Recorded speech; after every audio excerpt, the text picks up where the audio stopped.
I'm personally interested in the managerial position, learning how to be a manager, because you don't see that much anymore in professional wrestling. You know, you see a couple of guys come out and you don't see them the next week.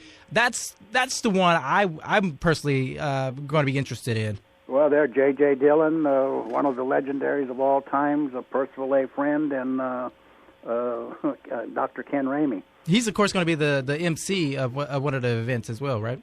Yeah, J.J. Dillon will be the MC of the Wednesday night awards ceremony. Mm-hmm. Mm-hmm. So, yeah, he will be MCing that one right there. He did it last year and did a great job. And Pat Patterson heads up karaoke all night on Tuesday. Have you ever heard Pat Patterson sing? No, I've never heard him sing. Well, I'll guarantee you would bet a month's pay you're listening to Louis Armstrong. Really? He is not only good, he's great. He is unbelievably good. Tell us about this card game that I guess that happens every year. I've never heard of tournament. Yeah, I've never heard of this card game. Oh, cribbage is probably the number one game over the years that the boys would play back in the dressing room waiting for their match. Mm-hmm.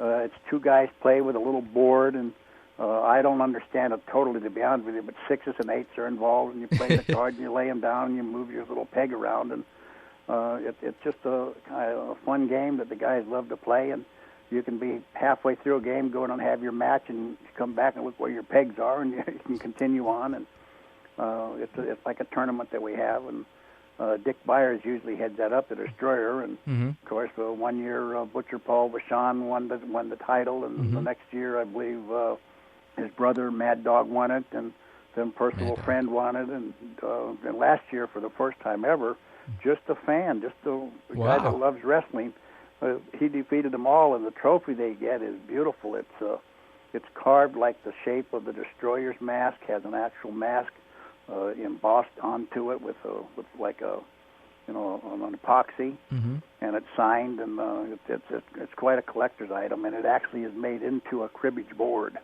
Oh wow! And then you're familiar with Dave Milliken and his belts. He makes a special belt for us every year. Yeah, we were going to touch on that a little bit, because that's another thing that interests me and Dave as well. You got some of the top belt makers making this belt, and I wanted to know how much is the raffle tickets for anybody who wants to get in on this. Oh, it's kind of fun the way we do that. Last year, usually Dick Byers is one of the guys that sells the tickets, and last year B.J. Ray's Harley's wife and cheerleader Melissa. You familiar with her? Absolutely. Well, them three, last year Dick wasn't there, but this year it will be, they sell the tickets. Okay. Well, it's pretty hard to turn down B.J. Race if she says, Dick, get a 20 out and you're buying tickets. Well, Melissa winked at you and says, you better get 40 out because I got to beat B.J. And then Dick Byers, he says, well, for $20, I'll give you an arm's length, and my arms are a lot longer than them girls. And so the tickets are $1 a piece, I think 6 for $5, 13 for 10, or an arm's length that goes from one arm across your chest to the other arm for 20. That's it. And last year that belt was unbelievable. I mean, it was really beautiful. It brought in a record amount of money for the club, $4,400. Wow. Last year's belt was a replication of the Dome Globe, I believe. To be honest with you, that I don't know. I mean, it might have had the overall shape, but on each side plate was a picture of one of the honorees actually etched into the gold. Okay. And the center, the face of it, actually had the picture of the Iron Mike honoree, which actually was Bret Hart. Oh. Actually etched into it with all the different countries and everything. I mean, it was a beautiful belt.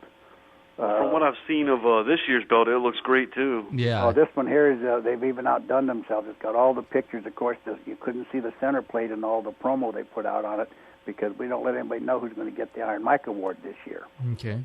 But that plate will be put on right after the Iron Mike honoree is presented, and then both Dave and his partner will be there, and they will actually attach it, and the guy will walk out. Last year, Dr. Eric Goldenberg used to be a wrestling manager. He won the belt. So the first belt that was ever given out was the year after Mike Mazurki died. It was made by Reggie Parks also. And that belt recently sold on eBay for $8,000. Wow. Who would sell something like that? Well, I guess the guy who won it years ago, I believe, passed away, and probably his kids or the estate didn't see the value of it, and so they are one of a kind. I mean, they destroy the molds after each one, so they are something to see. Well, I'm definitely putting my name in the hat for this one, Dave. Myself. What about celebrities, Karl? We know there are a huge number of celebs that frequent wrestling shows. What's the turnout going to be at the reunion this year? You have any idea? We don't really always know. One guy that never misses is Alan Koss, who used to be one of the guys on the old Cheers television show. Mm-hmm. He comes every year. I don't know who else is going to be from the movie star because they never let us know ahead of time. We always keep an opening of 10 seats available, and but when Mike Mazurka was alive, naturally we had a lot more movie stars. I can remember in one year to see Gene Autry there, and Pat Buttram, Guy Madison, and John Russell, and we've had Kirk Douglas, Sylvester Stallone. They're all members of the club, but them kind of guys, they never let you know they're coming because. Well, I don't know exactly how to word it, but we don't want to attract the movie star fan. Right, we want the wrestling fan. To the CAC reunion and drive them guys crazy. So we very rarely ever use any names of a celebrity. Right. But I don't know. I know some people that have been heavily involved in this new movie, The Wrestler, are talking about getting some of the people from that movie have asked to come.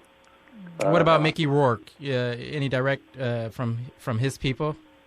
I personally have not heard anything yet, but several of the people in our organization, like Bob Leonard up in Canada, was part of the people that got some of the guys to work in the movie.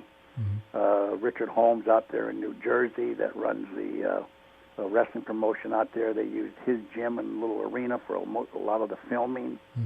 And Magic Schwartz was one of the main financiers of the movie. So we've got people that got contacts to get in touch with Mickey if he's available, if he's not out making a movie somewhere now that his career's kind of took a new jump start. Right. Of course, you were involved in promoting wrestling in Los Angeles. Let me touch a little bit on some of your career. Okay. Los Angeles is my hometown, and you did some of the promoting in the 60s.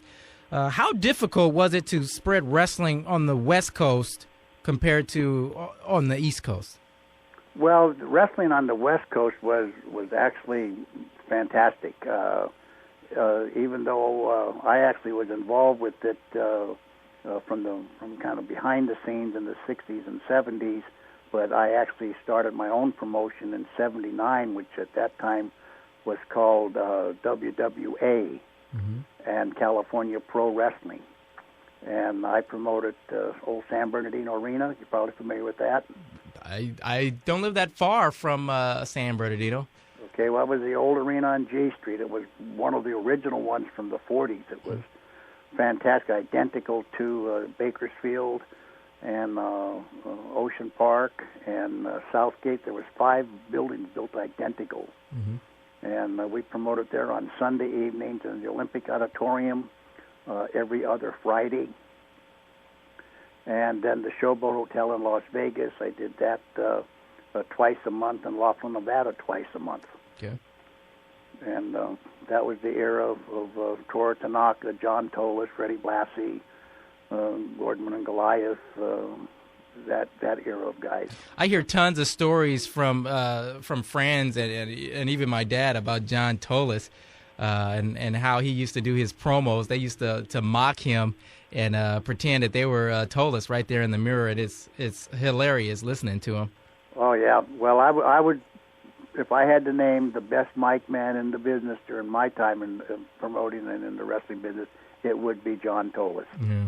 Absolutely. I mean, he just had a way. He always closed off every single interview with afterwards.